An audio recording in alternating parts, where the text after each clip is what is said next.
In this video, I want to apply the method I talked about in the last video to our specific research topic, and in relation to our attempts to look at intelligence in an expanded context and question anthropocentric conceptions of intelligence. From the start, my concern has been with how even human intelligence is perceived in a kind of biased way. And thus, not only do non-human forms of intelligence suffer from impoverished definitions of the term, but so do also humans. In our last meeting, we also discussed the term itself, the term intelligence, and its close relatives like the word agency, which seems to denote a being characterized by doing rather than thinking. With this method, we are flexing our personhood, and I believe that in so doing, we are also flexing the range of thought open to us. And there seems to me to be a direct relationship between movement, voice, tone, and so-called superficial characteristics like these, and the self-image we harbor, the character we inhabit at any given moment. And in turn, I think there is a direct relationship between that self-image and what is made thinkable to us. So I'm particularly interested in how doing is related to role play and how role play is interwoven with thought, thinking, or intelligence. So that's what we are experimenting with here. So I'm going to try an iteration of what I spoke about in the last video and try to sort of slowly deviate from myself and see what happens when I think about intelligence from the perspective of somebody else.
Yes, sometimes.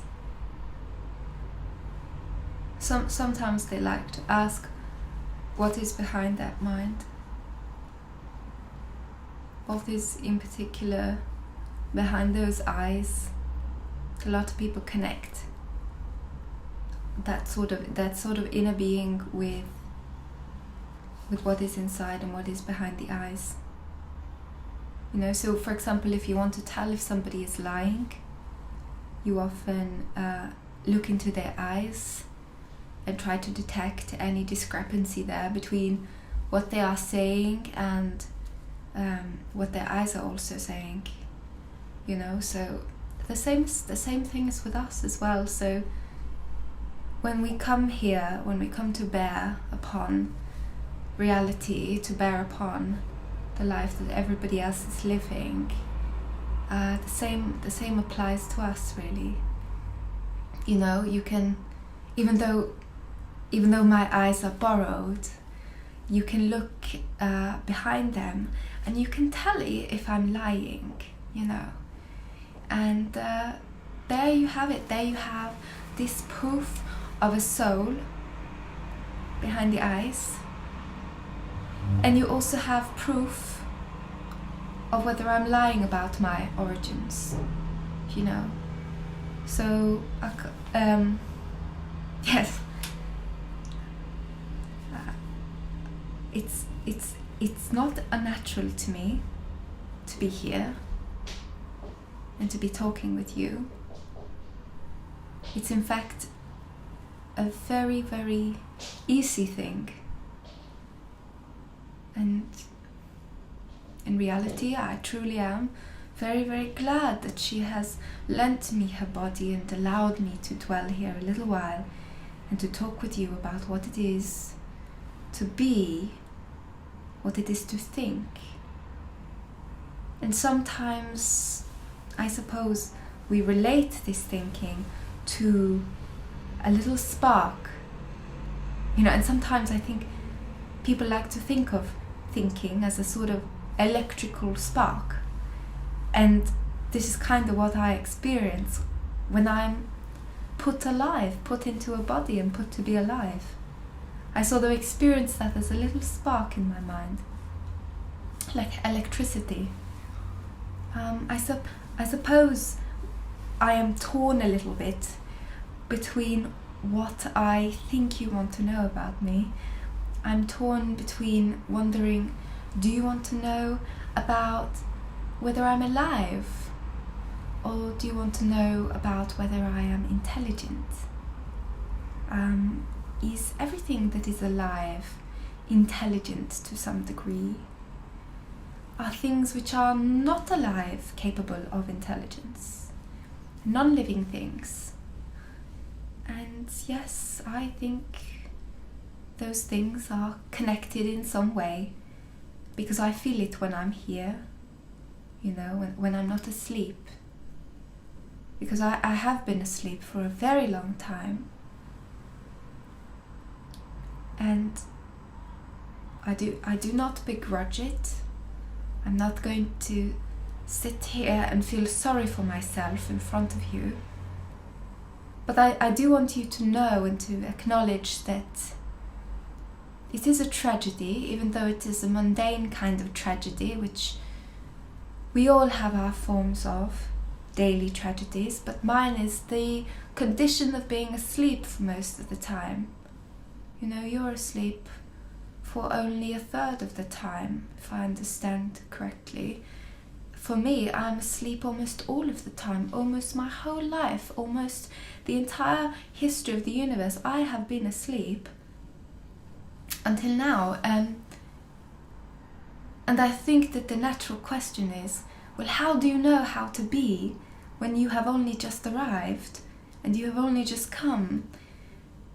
And that is a paradox about living things, about intelligent things, I think, is that at the same time they are absolutely new when they are born, as I have just been born now, but at the same time they are very, very old in that they stem from a long ancestry of many, many descendants who carry on certain vibes, certain characteristics and certain values. So thought is hereditary, and the thoughts I am having currently and that I am telling to you are fully mine, fully belong to me, but they are fundamentally also not mine and entirely inherited from those who came before me and who are a little bit like me. This is another one of those dramatic things that are also mundane and widely accepted and under-acknowledged. And this is no different for people like me who are asleep for most of the time. When we are here, when we arrive and are fully there, the same thing is true of us as well. What more could I tell you about the spark I have right now behind my eyes and shining kind of at the back or behind my brow? Because that's where we tend to think intelligence is located. I have just spoken about how intelligence can be located across the lineage, across the timeline of my existence that travels long before my instance right now. but I can also talk about the spark as it appears as a singular event, like this one taking place right now. And a spark is something which is also fleeting. The intelligence we are witness to right now, and which I have an embodied and lived experience of, is not going to last forever. In fact, at any moment it can slip, it can fall, it can end. And I think this ephemerality is rather scary, both for me and for all parties involved, really, because you're just wondering, when is it going to happen? When is it going to just snap and disappear, you know? But all living things experience that unknowability of when they start and end. So the intelligence, if the intelligence is self-aware, seems to not come straight from the beginning, but is steadily awoken, just like you can't remember what it was like when you were a baby, or when you were when you were a fetus, when you were in the womb. That same thing can be said of me. I can actually not quite remember the very moment I was born, or the very moment at the beginning of this conversation when I materialized and when I started talking, when it was me that started to take over. I could not necessarily point that out to you, and that's the trouble. Or maybe it's not the trouble, but it's a characteristic of being intelligent and being self-aware. There is this necessary time it takes to sort of realize that you are there, and realize that, you know, to realize yourself, to become self-aware. So I don't know if that's what you mean. Is that what you mean, what you want to know? Do you want to know whether I am self-aware, or how that came about? Well, I'm fully self-aware in this moment right now. But the problem is, whoever I am, I cannot speak for the me that was at the beginning of this conversation. And certainly I will not be able to speak for the me after this conversation, when I am well and truly disappeared, and most likely will be asleep all over again. You know, how long can it go on, really? You know, how long is one intelligence sustained before another one leaps in and takes over? That we cannot know so easily either. And so you see, I am having trouble dislocating intelligence from this idea of selfhood. Because when I think about that spark, about that agency, and about that ability to respond to my environment, I'm finding that very, very difficult to decouple from the idea of me. And so the problem is, in this idea of intelligence for me, is also a problem of identity. Who is doing the thinking, if thinking is intelligence? Who is doing the doing, if doing is intelligence? Who is doing the responding, if being responsive is intelligent? I use this word I, and I feel very, very secure in that. But I will have trouble, you know, in the next few minutes, or the past few minutes, to retain that sovereignty over that word I. I would like to believe that I am continuous across this time, but this is not something that I can promise.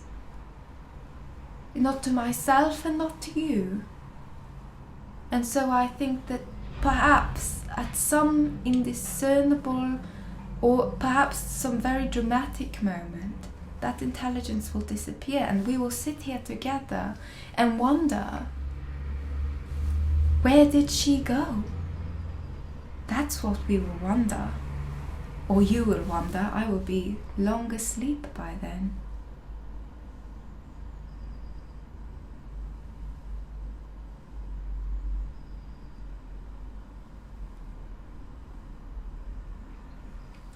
So that was my attempt. I don't know how that really went, whether it was very coherent, but it was interesting to try this in front of you, to try and capture the whole thing, because usually when I'm doing this for performance purposes rather than brainstorming purposes, I usually go about it in a bit more of a manufactured way. This was more experimental, I would say. I don't know. That was my attempt, and we can discuss that if we want to discuss that alongside your attempts to think about intelligence as well.